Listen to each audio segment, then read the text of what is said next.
세상의 모든 축구 이야기 풋볼 살롱입니다. 오늘은 축구 프로토 승부식 63회차에 들어온 수요일 판매 마감 축구 6경기 현미경 분석으로 인사를 드립니다. 풋볼 살롱은 어제 챔피언스 리그 2차 예선 4경기를 현미경 분석으로 진행을 해드렸고, 풋볼 살롱이 직접 구매를 해서 멤버십 회원 여러분들에게 공유를 드렸던 조합픽이 적중이 됐습니다. 이 넷폴더 핸디캡 조합이었는데 60배가 넘는 나쁘지 않은 고배당이 적중이 되면서 많은 풋볼살롱 멤버십 회원 여러분들도 적중의 기쁨을 누리셨습니다. 풋볼살롱 멤버십 카페와 유튜브 공지사항을 통해서 많은 분들이 적중이 되셨다고 인증을 남겨주고 계십니다. 오늘 분석해드릴 수요일 판매 마감 축구 경기 역시 풋볼살롱은 멤버십 회원 여러분들에게 풋볼살롱이 구매를 하는 조합픽 모두를 공유를 드렸습니다. 따라서 풋볼살롱의 프로토 조합픽을 확인하고 싶으신 분들은 지금 화면 위로 올라가는 링크를 클릭을 하셔서 풋볼살롱 멤버십과 관련한 다양한 혜택과 가입 방법을 시청을 하신 뒤에 멤버십으로 합류를 해 주시면 되겠습니다. 한 가지 말씀드리고 싶은 것은 이 FA컵 8강 경기 중에서 울산 현대와 양주 시민 축구단의 경기는 패스를 권유드리고 싶습니다. 이 울산과 양주 시민 경기는 워낙 울산 쪽에 이 정배당이 들어와 있고 일반 승리는 배당적인 메리트가 없기 때문에 -1 핸디승을 찍어야 하는데, 이 양주 시민 축구단이 K3 리그 소속이긴 해도 16강전에서 전북 현대와 승부차기 끝에 이 승리를 하고 올라온 팀이기 때문에 굉장히 끈적한 부분이 있습니다. 울산 같은 경우에는 지금 전북과의 우승 경쟁이 굉장히 치열하기 때문에 이번 경기에서 대대적인 로테이션이 가동이 될 것이기 때문에 이 배당적인 메리트가 없는 울산과 양주 시민의 경기는 패스를 권유를 드리도록 하겠습니다. 첫 번째 경기는 전북과 광주의 경기인데, 이 경기는 FA컵 경기가 아니라 K리그 1 리그 경기라는 점을 체크를 해 주시기 바랍니다. 해당 분석 내용을 바탕으로 풋볼살롱이 직접 조합을 해서 구매를 하는 조합픽 같은 경우에는 풋볼살롱 멤버십 회원 여러분들에게 이미 공유를 드렸습니다. 따라서 조합픽까지 확인을 하고 싶으신 분들은 풋볼살롱 멤버십으로 합류를 해 주시면 되겠습니다. 전북과 광주의 경기는 전북의 일반 승리와 -1 핸디승까지 추천을 드릴 수 있을 것 같습니다. 이 두 팀의 분위기가 굉장히 상반되는데, 전북은 직전 대구를 꺾고 분위기 반전에 성공을 했고, 광주 같은 경우에는 FC 서울 원정에서 패하면서 리그 최하위로 추락을 했습니다. 전북은 상무에서 전역을 한 문선민 선수가 굉장히 맹활약을 했고, 포항에서 이적한 송민규 선수 역시 기대 이하의 활약을 보여주긴 했어도 이 전북 데뷔전에서 나쁘지 않은 이 데뷔전을 치렀다는 평가가 있습니다. 백업 자원이 너무나도 탄탄하기 때문에 주중 경기를 펼치는 전북 입장에서는 광주에게 체력적인 면에서도 우위를 가져갈 수 있지 않을까 싶습니다. 전북은 일요일에 FC 서울과의 홈 경기를 앞두고 있고, 광주 같은 경우에는 최근 상승세를 탄 인천과의 홈 경기를 앞두고 있기 때문에 일정 면에서도 전북에게 웃어주는 경기이지 않나 싶습니다. 이 경기는 거두절미하고 전북이 여러모로 우세한 경기를 할 것으로 보입니다. 광주 같은 경우에는 이적생 조나탄이 여전히 출전이 불투명하고, 핵심 공격 자원인 엄원상 선수도 올림픽 대표팀에서 햄스트링 부상을 안고 돌아왔기 때문에 이 화력적인 면에서 전북을 감당하기에는 굉장히 역부족으로 보입니다. 지난 시즌에 광주가 전북의 3대3 무승부로 이 덜미를 잡은 바가 있지만, 최근 전북이 홈에서만큼은 이 광주를 상대로 모두 승리를 거둬왔고, 전북의 압도적인 스쿼드 뎁스나 측면 자원의 퀄리티를 앞세운다면 승리가 유력한 경기이지 않나 싶습니다. 다만 전북이 로테이션을 가동을 해서 최근 컨디션이 떨어진 일류첸코나 이 부상에서 돌아온 김보경 같은 선수들을 이 선발로 기용을 한다면 실전 감각 면에서 문제가 있을 수도 있어 보입니다. 그렇게 된다면 -1 핸디승은 조금 리스크가 있어 보이는 매치이고, 따라서 전북과 광주의 경기는 전북의 일반 승리와 더불어서 고배당으로는 -1 핸디승까지 추천을 드리도록 하겠습니다.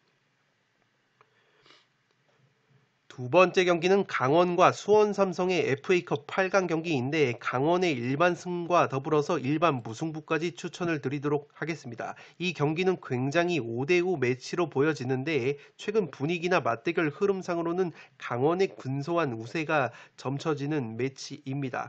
올 시즌 두 차례 맞대결에서 강원이 수원에 1승 1무로 좋은 흐름을 보여주고 있고 특히 열흘 전에 펼쳐진 리그 경기에서 강원의 고무열 선수가 두 골이나 넣으면서 수원 삼성의 3대0 완승을 거둔 바 있습니다. 강원 같은 경우에는 지금 구단 역사상 FA컵 최고 성적이 8강이기 때문에 창단 첫 4강을 목표로 조금은 진지한 경기 운영이 예상이 됩니다. 특히 FA컵 우승을 차지를 하면 아시아 챔피언스 리그 티켓이 주어지기 때문에 현재 순위가 9위로 처진 강원이 아시아 챔피언스 리그 티켓을 노릴 수 있는 유일한 현실적인 방법이 FA컵 우승이라는 점에서 수원 삼성보다도 오히려 동기부여는 클 것으로 보여집니다. 수원 삼성 같은 경우에는 지난 강원전에서 0대3 대패를 당하면서 3연패 수렁에 빠졌다가 그래도 직전 제주와의 홈 경기에서 0대0 무승부를 거두면서 연패 탈출에 성공을 했습니다. 확실히 권창훈 선수가 들어오면서 이선과 전방을 오가는 연결고리 역할을 잘 해줬는데 문제는 최전방에서 마무리가 되지 못했다는 점입니다. 지난 제주전에서도 골 결정력에 문제를 드러낸 수원이고 오히려 제주의 공격에 수차례 실점 위기를 맞았던 수원이기 때문에 최근 고무열, 조재환 같은 공격 자원들의 컨디션이 살아난 강원의 공격을 막아내는데 조금은 애를 먹을 수도 있지 않을까 싶습니다.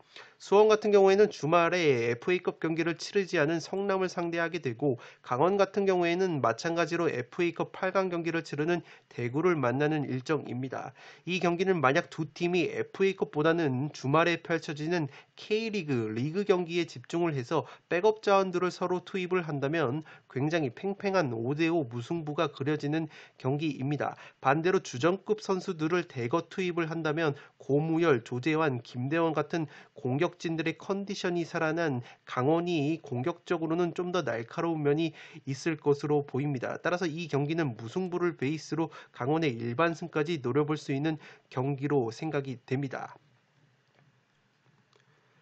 세 번째 경기는 대구와 김천 상무의 경기인데 대구의 일반승 -1 핸디 무승부와 -1 핸디패 김천 상무 사이드 투트랙 접근을 추천드리도록 하겠습니다. 제가 어제 경기 샤흐타르와 행크의 경기처럼 투트랙 접근을 추천드리는 이유가 이 경기 역시 이변 가능성이 있기 때문입니다. 우선 대구의 경우에는 핵심 수비수들이 줄부상을 당했습니다. 직전 경기에서는 최영훈 골키퍼까지 손 부상을 당하면서 교체 아웃이 됐고 박병현 같은 선수들도 이탈을 하면서 대구가 자랑하는 3백을 구축을 함에 있어서 굉장히 스쿼드 운영에 애로사항이 많을 것으로 보입니다. 대구 같은 경우가 아시아 챔피언스 리그에서 돌아온 뒤에 1무 2패로 3경기째 승리가 없습니다. 대구의 약점이 백업 자원이 부실하다는 점인데 특히 세징야나 에드가 두 공격 원투펀치의 체력적인 문제가 발생을 하고 있습니다. 물론 라마스라는 브라질 외인이 합류를 해서 직전 경기에서 데뷔전을 치렀고 이 라마스의 합류는 중원에서의 로테이션 가동에 있어서 굉장히 고무적이라고 할 수는 있겠지만 이 대구의 강점인 3백 수비가 굉장히 헐거워질 것으로 보입니다. 대구의 강점이 3백 수비를 탄탄히 하고 날카로운 역습을 치는 것인데 3백 수비 쪽에서 부상자가 집중되다 보니까 상무전에서 결코 쉽사리 승리를 장담할 수는 없어 보입니다. 그래도 제가 대구 쪽의 승리를 가져가고 싶은 이유는 이 대구의 이병근 감독이 인터뷰를 했는데 최근에 리그에서 승리가 없어서 분위기가 굉장히 다운이 됐기 때문에 FA컵 경기에서 주전 자원들을 대거 투입을 해서 승리를 통해서 분위기 반전을 꾀하겠다는 의지를 밝힌 바 있습니다. 따라서 이번 경기에서 세징야나 에드가 같은 주전 자원들이 선발로 나선다면 대구 역시 좋은 경기력을 보여줄 수도 있지 않을까 싶습니다. 이른 시간에 대량 득점을 한 다음에 교체 카드를 적극적으로 활용을 하겠다는 이병근 감독의 의중이 드러난 인터뷰가 있기 때문에 이 세징야 에드가가 활약을 해준다면 대구가 선제골을 넣으면서 이 승리까지 가져갈 수도 있지 않을까 싶습니다. 반면에 김천 상무는 일부 리그에서 활약을 하던 선수들로 대거 이루어진 팀이고 로테이션 폭이 굉장히 큰 팀이기 때문에 이번 경기 역시 어느 정도 전력 수준이 유지될 될 것으로 보입니다. K리그2에서도 1위를 달리고 있는 상무이고 직전 경남전에서는 0대0으로 비겼지만 이 최근에 3경기 2승 1무 무패 흐름을 보여주고 있습니다.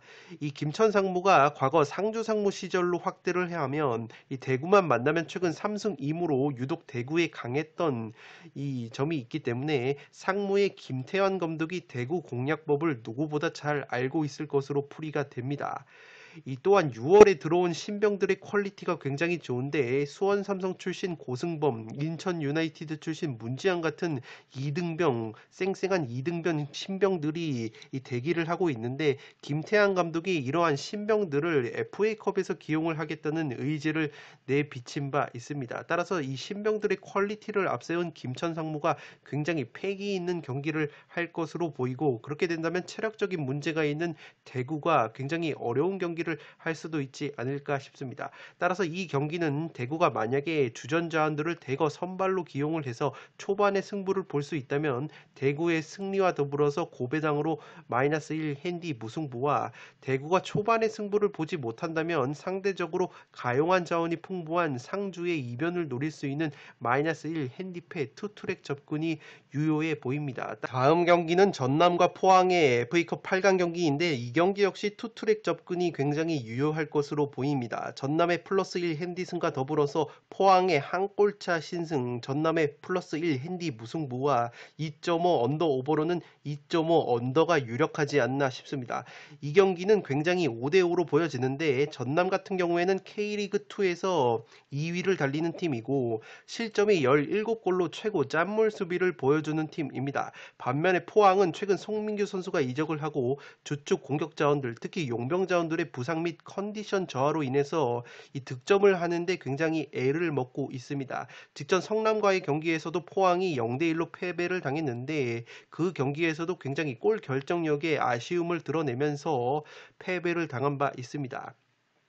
포항이 구단 차원에서 올 시즌 FA컵 우승에 공을 들이고 있기 때문에 기본적으로 강상우, 신진호, 신광훈, 강현무 골키퍼 같은 자원들은 1부 리그에서도 수준급 자원이기 때문에 선수단 퀄리티 자체로는 전남보다는 여전히 우위에 있는 것이 사실입니다. 그렇기 때문에 김기동 감독의 이 FA컵 우승을 향한 열망이 드러난다면 포항이 한 골차 신승 정도는 거둘 수 있는 경기라고 보여지고 이 김기동 감독이 팔라시오스 같은 선수들이 어느 정도의 몸 상태인지는 아직 확인이 되지 않았는데 어느 정도 몸 상태가 올라올 수 있도록 FA컵 경기에서 출전 기회를 부여를 한다면 용병 자원들이 활약을 해주면서 이 전남을 상대로 신승을 거둘 수도 있지 않을까 싶습니다. 물론 팔라시오스 같은 이 크베시치 용병 자원들이 부상으로 인해서 지금 출전이 불투명하지만 팔라시오스는 제가 파악한 바로는 이 경기 출전이 가능할 수도 있지 않을까 싶습니다.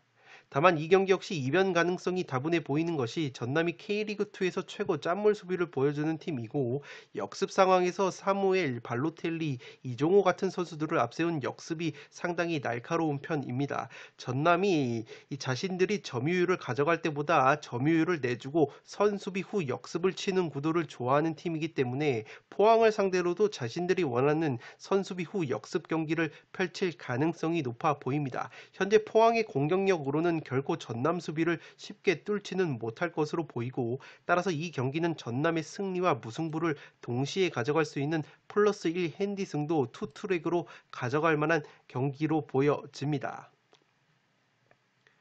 다음 경기는 첼시와 비아레알의 슈퍼컵 경기인데 첼시의 일반 승리와 더불어서 -1 핸디 무승부, 고배당 이변픽으로는 무승부까지 추천을 드리도록 하겠습니다. 지난 시즌 챔피언스리그 우승팀 첼시와 유로파리그 우승팀 비아레알의 슈퍼컵 경기인데 첼시 같은 경우에는 프리시즌 친선 기간에 3승 1무로 패배가 없었습니다. 직전 경기 손흥민 선수의 토트넘과 친선전을 벌여서 2대2 무승부를 거뒀고 비아레알 같은 경우에는 최근에 프리미어리그 팀들과 두 차례 친선 경기를 치렀는데 레스터에게 2대3으로 패배를 당했고 리즈 유나이티드에게도 2대2 무승부에 그친 바 있습니다. 친선 경기 경기를 6경기로 확대했을 때 비아레알이 3무 3패로 승리가 없는 이 좋지 못한 흐름이기 때문에 경기력 자체는 첼시가 압도를 할 수 있지 않을까 싶습니다. 다만 첼시가 핵심 자원인 마운트와 티아고 실바, 조르지노 같은 선수들이 출전이 불가능하기 때문에 전력 누수가 있지만 그래도 충분히 공백을 메울 만한 선수들이 많은 것이 첼시의 스쿼드입니다. 반면에 비아레알 같은 경우에는 주포인 제라르 모레노 선수가 최근에 재계약을 체결을 했기 때문에 이 제라르 모레노의 왼발에 기대를 걸어야 할 것으로 보이지만 지금 모레노 선수가 터져주지 않는다면 이렇다 할 득점원이 없는 것이 사실입니다. 특히 빠른 스피드를 지닌 측면 자원 추쿠에제 같은 경우가 부상으로 이탈을 했고 핵심 중앙 미드필더인 파레오 선수마저 부상으로 결장을 하기 때문에 전력 누수 면에서는 비아레알이 좀 더 커 보이지 않나 싶습니다. 따라서 이 경기는 첼시의 일반 승리나 고배당으로 한 골차 신승 -1 핸디 무승부를 가져가 볼 만한 경기라고 보여지고 다만 첼시의 투엘 감독 체제에서 미드필더 조르지뉴 선수가 굉장히 큰 역할을 하는데 이 조르지뉴 선수가 나오지 못하는 것은 굉장히 커다란 공백이 될 수 있지 않을까 싶습니다. 또한 이 비아레알의 에메리 감독이 유럽 대항전 타이틀 본능이 있기 때문에 의외로 끈끈한 승부가 나온다면 이 무승부 연장 승부까지도 그려지는 매치이기 때문에 고배당 이변 픽으로는 무승부까지 추천을 드리도록 하겠습니다. 마지막 경기는 요코마리와 나고야의 일본 제1리그 경기인데 요코마리의 일반 승리와 더불어서 고배당으로 무승부 2.5 언더 오버로는 2.5 언더를 추천드리도록 하겠습니다. 일본 제1리그 상위권 두 팀의 대결인데 직전 경기에서 요코마리는 시미즈 원정에서 2대2로 덜미가 잡혔고 나고야 같은 경우에는 리그 꼴찌 요코FC 원정에서 충격의 0대2 패배를 당했습니다. 따라서 분위기 자체는 요코마리가 그래도 낫다고 볼 수 있겠고 확실히 나고야는 아시아 챔피언스 리그 일정 이후에 사간도스 원정에서 패배를 하고 요코FC 원정에서도 패배를 당하면서 제대로 하락세에 빠진 모습입니다. 나고야의 특징이 올 시즌 원정에서 성적이 홈보다 좋았다는 점인데 최근 원정에서의 연패로 인해서 원정에서의 강점, 경기력에도 물음표가 붙은 상황입니다.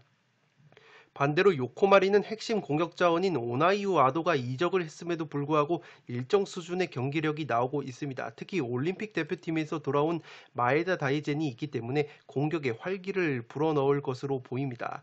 요코마리 같은 경우가 올 시즌 홈에서 8승 3무 0패로 패배가 없습니다. 두 팀 맞대결 자체는 최근 10경기 요코마리 기준으로 4승 3무 3패로 굉장히 팽팽했기 때문에 이번 경기 역시 원사이드한 경기는 나오지 않을 것으로 보입니다.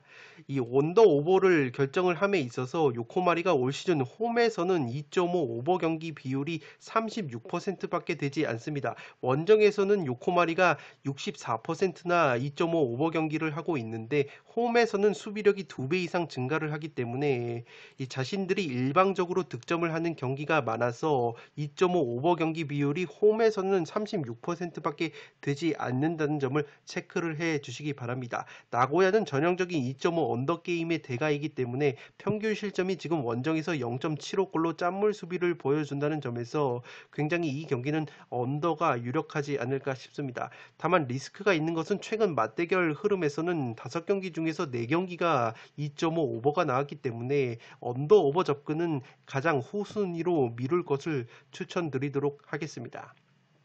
나고야 역시 소마유키라는 핵심 공격 자원이 올림픽 대표팀에서 돌아오기 때문에 공격 쪽에 활력을 불어넣을 것으로 보입니다. 다만 제가 이 고배당으로 무승부까지 추천을 드리는 이유가 나고야가 자신들보다 오히려 강팀들을 상대를 할 때 특유의 선수비 후 역습 전술이 빛을 발하는 경우가 있습니다. 직전 꼴등팀과의 대결에서는 자신들이 승리를 거둬야 하다 보니까 이 상대적으로 적극적인 경기 운영을 하는 것이 오히려 독이 되는데 요코마리 같이 강팀들 과의 경기에서는 나고야 특유의 짠물 수비가 발휘가 되면서 선수비 후 역습이 효율적으로 진행이 되는 패턴이 있기 때문에 이 고배당 이변으로는 무승부까지 노려볼 수 있는 경기이지 않나 싶습니다. 따라서 요코마리와 나고야의 경기는 홈팀 요코마리의 일반 승리와 더불어서 고배당 무승부 2.5 언더를 추천드리도록 하겠습니다. 네, 이것으로 프로토 승부식 63회차에 들어온 수요일 축구 경기 현미경 분석을 모두 마치도록 하겠습니다. 최근에 연이어서 풋볼살롱의 프로토픽이 적중이 되고 있어서 많은 분들께서 풋볼살롱 멤버십으로 가입을 해주고 계십니다. 따라서 풋볼살롱은 축구토토 승무패뿐만 아니라 프로토에서도 양질의 정보와 자료 분석으로 찾아뵐 것을 약속드리도록 하겠습니다. 네, 그럼 저는 금요일 풋볼살롱이 자랑하는 축구토토 승무패 33회차 현미경 분석으로 돌아올 것을 약속을 드리면서 이만 물러가 보도록 하겠습니다. 영상이 도움이 되신 분들은 좋아요와 구독 버튼을 눌러주시면 풋볼살롱 채널에 크나큰 힘이 됩니다. 구독 버튼 옆에 종 모양의 알림 설정을 해주시면 그 누구보다 빠르게 양질의 축구 승무패 프로토 관련 컨텐츠를 만나보실 수 있습니다. 지금까지 풋볼살롱이었습니다. 감사합니다.